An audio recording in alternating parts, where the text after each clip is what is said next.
Hi viewers, welcome to our channel. ప్రస్తుతం మనతో పాటు సీనియర్ జర్నలిస్ట్ దాము బాలా సార్ వారితో మాట్లాడదాం. నమస్కారం సార్. సార్, ప్రముఖ కొరియోగ్రాఫర్ జానీ మాస్టర్ పైన హత్యాచార కేసు నమోదైంది సార్. ఒక మహిళా డాన్సర్ అంటే పలుమార్లు తనపై అత్యాచారం చేశారని చెప్పేసి కేసు నమోదు చేసింది. అసలు ఈ కేసు డీటెయిల్స్ ఏంటి, మరి ఏం జరిగే అవకాశం ఉంది? జానీ మాస్టర్ని అరెస్ట్ చేసి విచారిస్తారంటారు సార్? అరెస్ట్ చేసేదానికి ఆల్రెడీ రెడీ అవుతున్నట్టు చెప్తున్నారు. కేసు ఏంటంటే జానీ మాస్టర్ మనకు తెలుసు, ఆయన వెరీ పాపులర్. సో పైగా జనసేనలో కూడా అతను జనవరిలో చేరాడు. సో అందువల్ల క్యాంపెయిన్ కూడా చేశాడు పవన్ కళ్యాణ్ గెలిపించమని, అందువల్ల కూడా పాపులర్ అయ్యాడు. సో ఆయన మీద రాయదుర్గంలో ఒక జూనియర్ డ్యాన్సర్ అంటే ఆమె కూడా కొరియోగ్రఫర్ అని చెప్తున్నారు. ఆమెది నేటివ్ మధ్యప్రదేశ్ అని చెప్తున్నారు. గత 6 నెలల నుంచి తనతో కలిసి పనిచేస్తుంది. సో ఆమె రాయదుర్గంలో పోలీస్ కంప్లైంట్ ఇచ్చింది. అదేంటంటే గత 6 నెలల నుంచి నేను చేరినప్పటి నుంచి కూడా నన్ను ముఖ్యంగా అవుట్డోర్ షూటింగ్లకు వెళ్ళినప్పుడు, అంటే ముంబై, చెన్నై ఇలాగ బయటికి వెళ్ళినప్పుడు తను నా మీద అత్యాచారం చేశాడు, తర్వాత వేధించాడు, నాకు గాయాలైనాయి. నార్సింగ్లోని మా ఇంటికి కూడా పలుమార్లు వచ్చి నన్ను లైంగికంగా వేధించాడు అనేది ఆమె కంప్లైంట్ ఇచ్చింది. దాన్ని రాయదుర్గం పోలీసులు 0 ఎఫ్ఐఆర్ చేశారు. మామూలుగా మనం తెలుసు 0 ఎఫ్ఐఆర్ ఎప్పుడు చేస్తారంటే తమ పరిధిలోకి ఆ కేసు రానప్పుడు 0 ఎఫ్ఐఆర్ చేస్తారు. దాని తర్వాత దాన్ని సర్టన్ పోలీస్ స్టేషన్కి ట్రాన్స్ఫర్ చేస్తారు. ఈ ఉన్నది నార్సింగ్లో కాబట్టి అక్కడ పోలీస్ స్టేషన్ పరిధి అనేది నార్సింగ్ పోలీస్ స్టేషన్ కిందకి వస్తుంది. అందుకని ఈమెమో కంప్లైంట్ ఇచ్చింది రాయదుర్గంలో. మేబీ అక్కడ ఎవరైనా తెలిసిన వాళ్ళు ఉండొచ్చు, అలాగా ఆమె అక్కడ ఇచ్చింది. సో అక్కడి నుంచి వీళ్ళు 0 ఎఫ్ఐఆర్ తీసుకొని దీన్ని అక్కడ ట్రాన్స్ఫర్ చేశారు.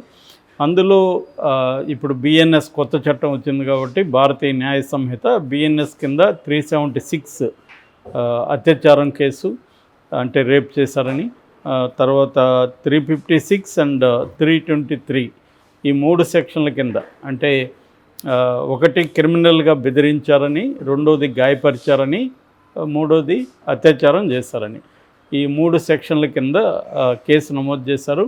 ఈరోజు అరెస్టు చేసే అవకాశాలు ఉన్నాయని కూడా అంటున్నారు. సో బేసిక్గా అయితే ఇంకా డీటెయిల్స్ తెలియాల్సి ఉంది. తను అయితే ఇంకా ఓపెన్గా వచ్చి ఖండించలేదు దాని గురించి ఏం జరిగింది అనేది. ఎప్పుడైనా కూడా మన ఆరోపణే వాస్తవం అని చెప్పలేము. చాలా కేసుల్లో వాళ్ళకి వేరే గొడవలు ఉండి కూడా లైంగికంగా పెట్టచ్చు, లేదా లైంగికంగా కూడా చేసి కూడా ఉండొచ్చు, చెప్పలేము. మనం ఏమైనా జరిగి ఉండొచ్చు. మామూలుగా జానీ మాస్టర్ గురించి చెప్పుకోవాలంటే జానీ మాస్టర్ది అసలు పేరు షేక్ జానీ బాషా, నెల్లూరు అయింది. ఆయన 82లో పుడితే 92 నుంచి, అంటే 10 years నుంచే అతను డ్యాన్స్ దీంట్లోకి ఉన్నాడు. అయితే అతను పాపులర్ అయింది మాత్రం 2007 స్టార్ మాతో పాపులర్ అయ్యాడు. స్టార్ మాలో నీతోనే డ్యాన్స్కి జడ్జిగా రావడం, అంతకుముందు డీలో ఉండడం, అలాగా పాపులర్ అయ్యాడు. తర్వాత తెలుగులో పవన్ కళ్యాణ్ సినిమాలకి చేయడం, తర్వాత అల్లు అర్జున్, జూనియర్ ఎన్టీఆర్, రామ్ పోతినేని, రవితేజ, ఇలాగ అంటే హైలీ ఎనర్జెటిక్ చేయగలడు. ఇతను కాన్సెప్ట్ ఓరియంటెడ్గా కూడా చేయగలడు. మనకు తెలుసు అలవైకుంఠపురంలో బుట్టబొమ్మ పాటకి ఎంత పేరు వచ్చిందో తెలుసు, దానికి ఇతనే కొరియోగ్రఫర్. ఆ తర్వాత ఈ మధ్యనే ఆయనకి నేషనల్ అవార్డు వచ్చింది. తిరు చిత్రాంబలం అని మన ధనుష్ పాట, ధనుష్ సినిమా, దాంట్లో మేఘం కరుగుతుంది అనే ఒక పాటకి అతను చేసిన డ్యాన్స్కి నేషనల్ అవార్డు వచ్చింది.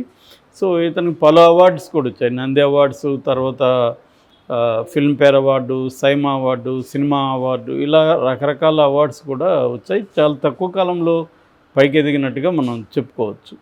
సో అయితే ఇతను ఈ మధ్యకాలంలో రాజకీయాల్లోకి ఎంటర్ అవ్వడం, అంటే జనసేనలో చేరడం, పవన్ కళ్యాణ్ మీద మొన్న కూడా ఒక దీంట్లో అతను మాట్లాడుతూ పవన్ కళ్యాణ్ నెక్స్ట్ 2 సార్లు సీఎం ఆయనే, 34 వరకు ఆయనే సీఎం, ఆ తర్వాత కూడా ఆయనే సీఎం, ఇలాగా మాట్లాడాడు. సో దీని మీద ఇప్పుడు దాని రియాక్షనే ఈ కేసా అని కూడా కొంతమంది అంటున్నారు. అంటే పొలిటికల్ మోటివేషన్ ఏమైనా ఉందా, లేకపోతే నిజంగానే జరిగిందా? ఎందుకంటే మనకి గత కొంతకాలంగా అనేక సినిమా రంగం మీద అనేక ఆరోపణలు వస్తున్నాయి. కేరళలో జస్టిస్ హేమ కమిటీ నివేదిక బయటపెట్టినప్పటి నుంచి మిగతా ఫీల్డ్స్లో కూడా ఎక్కడెక్కడ అన్యాయం జరిగిందో ఓపెన్గా స్త్రీలు వచ్చి మాట్లాడుతున్నారు. మామూలుగానే సినిమా రంగం అనే కాదు, ప్రతి రంగంలో కూడా స్త్రీలకు సంబంధించిన లైంగిక దీన్ని ఎక్స్ప్లాయిట్ చేయడం అనేది ఉంటుంది. ఇప్పుడు ఒక సాఫ్ట్వేర్ ఇండస్ట్రీ ఉంది, అందులో ఒక బాస్ ఉద్యోగం నీకు ఇవ్వాలన్నా, ప్రమోషన్ ఇవ్వాలన్నా నువ్వు నాకు ఏమి ఇస్తావని అడుగుతాడు. సో చాలామంది వాలంటీర్లుగా ఇచ్చేవాళ్ళు కూడా ఉంటారు. పోతే పోయింది ఏముందిలే మనకి సెటిల్ అవుతుంది లైఫ్ అనుకునే అమ్మాయిలు కూడా ఉండొచ్చు, లేదు కొంత డబ్బులు డిమాండ్ చేసినప్పుడు కూడా ఉండొచ్చు. సో ఇప్పుడు ఏంటంటే వాళ్ళ ఇష్టపూర్వకంగా ఎవరితో లైంగిక సంబంధాలు పెట్టుకున్నా అది తప్పు కాదు. కానీ ఫోర్స్ చేయడము, బలవంతం చేయడము, లేకపోతే వాళ్ళకి ఏదో ఫాల్స్ ప్రామిసెస్ చేయడము, ఇలాంటివి చేస్తే చట్టరీత్యా ఖచ్చితంగా నేరం అది. సో సినిమా రంగంలో కూడా ఇప్పుడు నేను నీకు ఒక అమ్మాయి వచ్చి నన్ను సినిమాలో వేషం అడిగింది, నేను నీకు వేషం ఇస్తాను కానీ నువ్వు నీ నుంచి నేను ఇది ఆశిస్తున్నాను నేను చెప్పాను అనుకో, అమ్మాయి ఒప్పుకుంది అనుకో, ఇది లీగల్గా ఇది తప్పు కాదు. కానీ రేపు ఆ అమ్మాయి వెళ్ళి కేసు పెట్టింది అనుకో, నన్ను ఫోర్స్ చేసి చేశాడని, అప్పుడు ఖచ్చితంగా నా మీద చర్య తీసుకుంటారు. సో ఇది చాలాసార్లు ఏమవుతుందంటే ఇక్కడ రెండు కోణాలు కూడా మనం చూస్తే చాలామంది వాళ్ళ అమ్మాయిలు అవసరం కోసం ఫస్ట్ ఒప్పుకుంటారు, తర్వాత వాళ్ళకి ఇంకా ఎక్కువ కావాల్సి వస్తుంది, ఇంకా మంచి క్యారెక్టర్ ఇవ్వలేదనో ఇంకోటో గొడవ వచ్చినప్పుడు నన్ను ఎప్పటి నుంచో ఇతను లైంగిక అత్యాచారం చేస్తున్నాడని పెట్టిన సందర్భాలు కూడా మనకు కనబడతాయి. ఆ మధ్య కూడా ఢిల్లీలో 43% రేప్ కేసులు ఫేక్ అని అక్కడ మహిళా కమిషనే తేల్చింది. సో ఇలాగా జరిగేవి ఉన్నాయి. నిజంగా కూడా ఫోర్స్ చేసి వాళ్ళని ప్రెజర్ చేసి కూడా ఉన్నాయి. మామూలుగా ఎవరైనా కూడా ఫోర్స్ చేసి ప్రెజర్ చేసి చేయడం అనేది ఎప్పుడు జరుగుతుందంటే వాళ్ళ మీద అథారిటీ ఉన్నప్పుడు. జనరల్గా కొరియోగ్రఫర్లు, డ్యాన్స్ మాస్టర్లు మధ్య ఈ సంబంధాలు జనరల్గా ఉంటాయి మన సినిమా రంగంలో చూస్తే. ఎందుకంటే ఈ డ్యాన్స్ మాస్టర్ల దగ్గర ఎక్కువ మంది అమ్మాయిలు పనిచేస్తుంటారు. అబ్బాయిలు పనిచేస్తారు, కానీ అమ్మాయిల గురించి మనం మాట్లాడుకుందాం.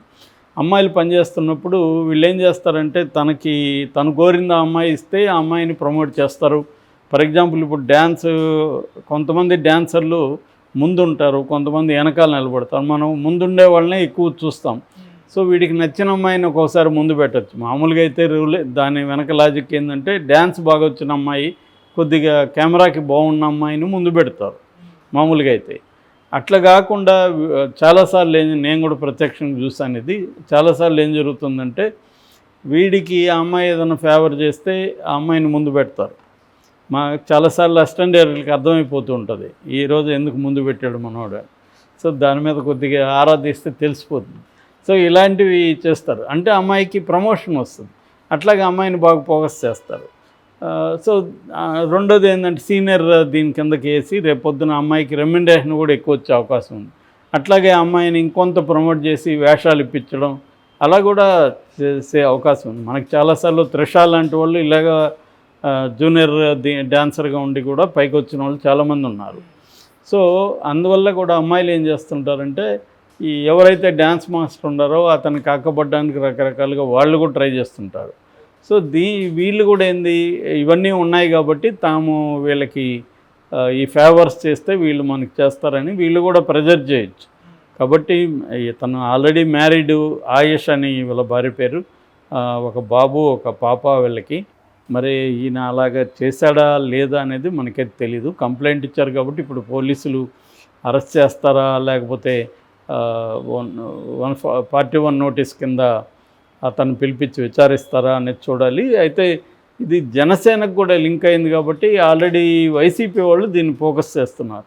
ఎందుకంటే పవన్ కళ్యాణ్ మాట్లాడితే మహిళలు అది ఇది అంటాడు. మరి పవన్ కళ్యాణ్ ప్రియమైన ఫ్రెండు, ఆయన ప్రియమైన శిష్యుడు. సో ఆయనకు మీద వచ్చినప్పుడు పవన్ కళ్యాణ్ ఎందుకు మాట్లాడట్లేదు అని.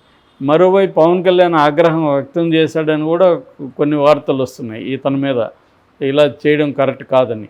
సో మరి పవన్ కళ్యాణ్ కూడా ఓపెన్ అవుతాడా, తన మీద ఆరోపణలు వచ్చాయి కాబట్టి పార్టీని సస్పెండ్ చేస్తారా, ఇవన్నీ చూడాలి మనం. రెండోది దీని వెనక ఏమైనా రాజకీయ కోణం ఉందా? రాజకీయ కోణం ఉందంటే ఇక్కడ ఉండేది కాంగ్రెస్ ప్రభుత్వం.